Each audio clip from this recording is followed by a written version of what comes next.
We continue in our journey to create greater awareness, meaning, and impact within our tefillah, within our prayer experience.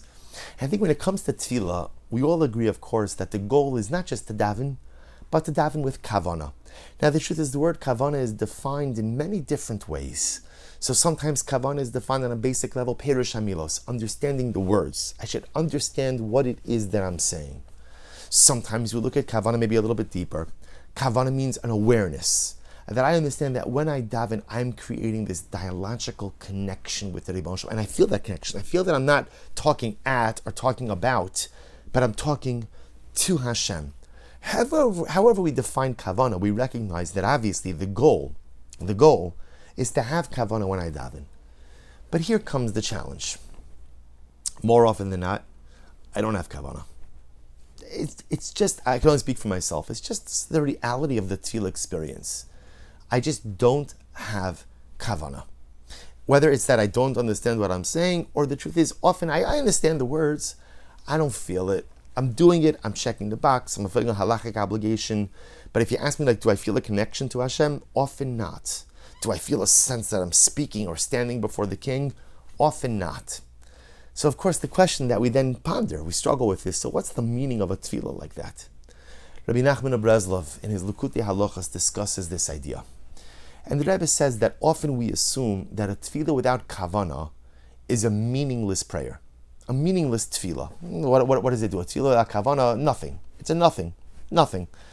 And the Rebbe says the truth is, when a person davens without kavanah, he says that tefillah is unable to ascend. It can't move. It's stuck in place. It like leaves my mouth, it leaves my lips, and then it's stuck here in this world. It can't ascend on high. But the Rebbe says something so beautiful. He says, but yet, when a person is able to muster up the spiritual energy, to have one tefillah with kavanah, one prayer, a shachris, a mincha, a mariv, and I'm feeling it. Yes, I understand what I'm saying, and more importantly, I know who I'm talking to, and the tefillah engenders a sense of connection to Hashem. All you need is one tefillah with kavanah, and that tefillah not only ascends on high, but brings up all of the other kavanah, all the other tefillos that were davened without kavanah, along with it. An incredible thing to imagine. One tefillah with kavanah brings with it all of the other tefillos which were uttered without concentration, intent, and meaning. The mashal I like to give for this is, if you could imagine, a person has a pipe, let's say the pipe under your kitchen sink, right? So the drain, the pipe, there's a blockage in the pipe. What happens when there's a blockage? So obviously anything you pour down the drain just keeps backing up. But amazingly enough, once you remove the blockage, everything flows where it's supposed to go.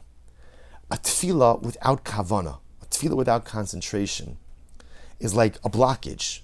There's a blockage. The absence of kavanah creates the blockage. The tefillah can't ascend.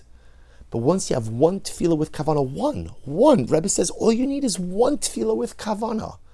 Then ultimately that takes away the blockage, that removes the blockage, and everything flows through. All the tefillahs ascend together with that one. I could redeem all of my non-kavanadik tefillahs with one tefillah with kavanah. One tefillah, one kavanah takes everything with it.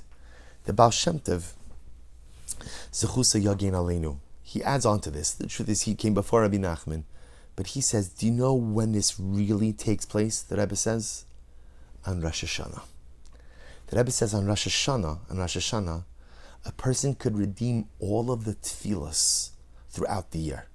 And the Baal Shem Tov says, on Rosh Hashanah, if you daven Ma'ariv with kavanah, Ma'ariv with concentration, that could redeem all of the Ma'arivs throughout the year which were davened without kavanah.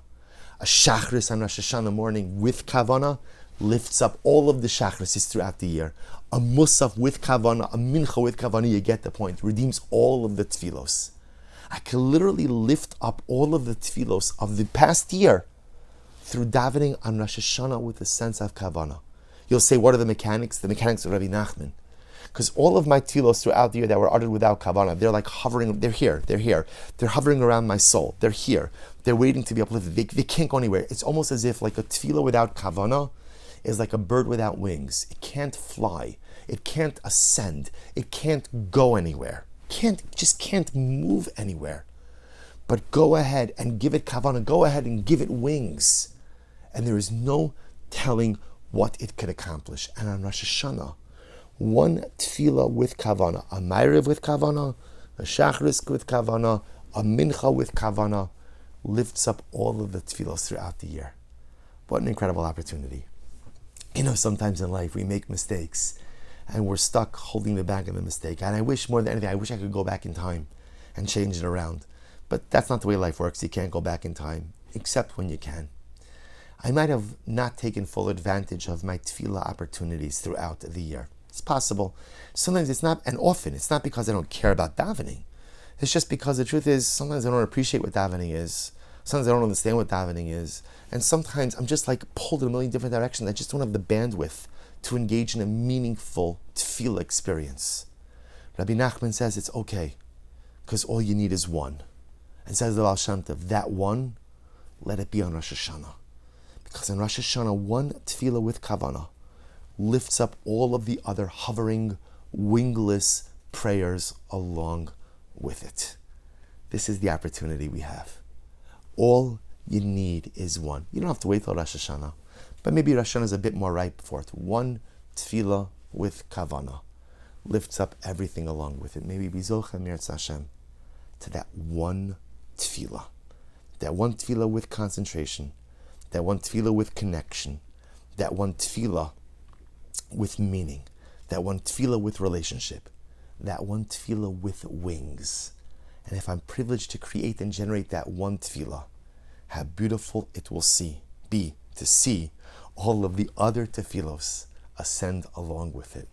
Wishing everyone a wonderful day, a good Shabbos, and a ksira v'chasima tova.